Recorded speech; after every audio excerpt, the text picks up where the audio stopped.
भारत में तलबा और हुकूमत के दरमियान आज मुज़ाकरात होने थे ताकि हालात पर काबू पाया जा सके। आइए चलते हैं दिल्ली में हमारे साथी रितुल जोशी के पास। रितुल, ये बताइए कि क्या आज मुज़ाकरात हुए, कोई नतीजा निकला? क्या हुकूमत जो है वो तलबा के मुतालबात सुन रही है?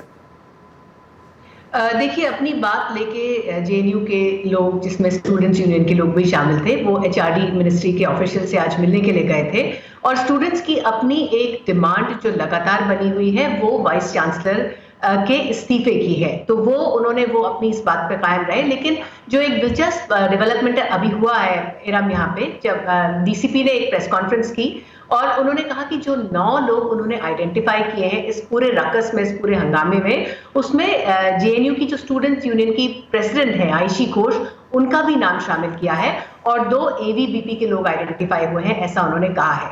लेकिन पुलिस ने थोड़ा कॉशन भी बरता है और ये भी कहा है कि बहुत सारी मिस इन्फॉर्मेशन इस पूरे मामले में फैलाई जा रही है, इसीलिए वो बड़े कॉशियसली ट्रेड कर रहे हैं। लेकिन हाँ, ये बड़ा इंटरेस्टिंग है कि जो लोग इल्जाम लगा रहे हैं कि उनके ऊपर वायलेंस हुई, उन्हीं लोगों को आइडेंटिफाई करने की बात इस वक्त पुलिस कर रही है। तो आपके ख्याल में ये जेएनयू के कैंपस या जो दिल्ली में या भारत भर में स्टूडेंट्स हैं, उनके लिए ये हुकूमत की तरफ से उन स्टूडेंट्स को इन्वॉल्व करना वायलेंस में, जो कि ये कह रहे हैं कि वो शिकार हुए वायलेंस का, ये क्या मायने रखेगी?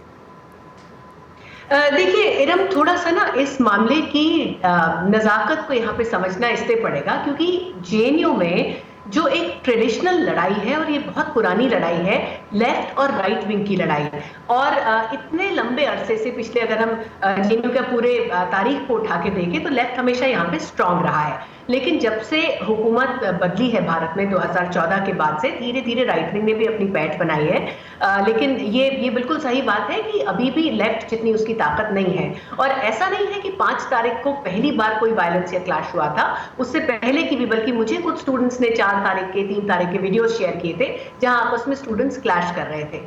तो ये जो क्लैश हुआ, ये बिल्कुल सही बात है कि दोनों तरफ से कोई ना कोई, जिसको कहना चाहिए, झड़प जरूर हुई थी, दोनों तरफ से हरकत हुई थी। लेकिन हाँ, एक ग्रुप उसमें बहुत भारी पड़ा, पुलिस खामोशी से देखती रही और बहुत देर तक वायलेंस होती रहने दी गई और एडमिनिस्ट्रेशन ने कुछ नहीं किया। ये वाकई एक फिक्र की बात है। लेकिन सिर्फ एक ग्रुप जिम्मेदार है स्टूडेंट्स का, ये कहना भी शायद बहुत जल्दबाजी होगी इस बार। तो आपके ख्याल में रितुल, ये जो इक़दामात हुकूमत इस वक्त कर रही है, क्योंकि हमने देखा कोई गिरफ्तारी अभी तक अमल नहीं आई और अब जो हुकूमत इक़दामात ले रही है, उससे क्या तलबा जो है उनमें जो आग भड़क रही है वो किसी हद तक कम हो पाएगी?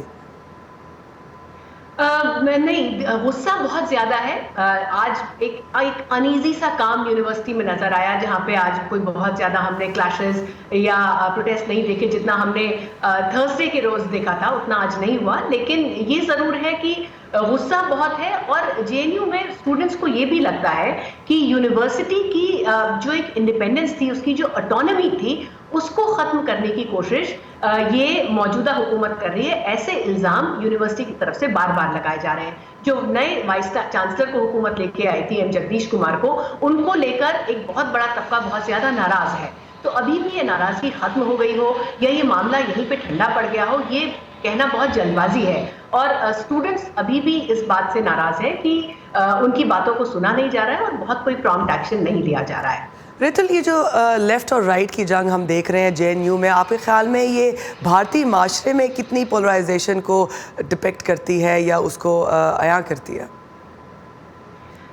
बिल्कुल, बहुत ही सही सवाल है राम, क्योंकि ये एक रिफ्लेक्शन है। ये जो आप सिर्फ लेफ्ट और राइट की लड़ाई की बात यहाँ पर नहीं है राम। एक बहुत बड़ा तबका है हिंदुस्तान में जो शायद बहुत सारी पॉलिसीज से हुकूमत की इत्तेफाक नहीं रखता।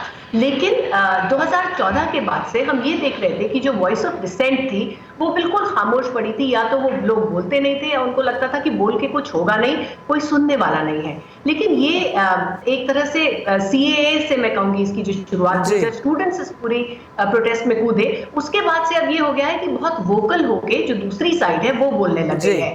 तो जो एक राइट के खिलाफ बाकी लोगों की लड़ाई है, जिसमें लेफ्ट के अलावा सेंटर ऑफ द लेफ्ट शामिल है, लेफ्ट ऑफ द राइट शामिल है, हर तरह के ख्यालात रखने वाले लोग शामिल हैं, और वो आवाज अब बुलंदी पकड़ती हुई दिख रही है इस वक्त मुल्क में, जो पिछले 5-6 सालों में नहीं नजर आ रहा था। रितुल जोशी, दिल्ली से हमारा साथ देने का बहुत बहुत शुक्रिया।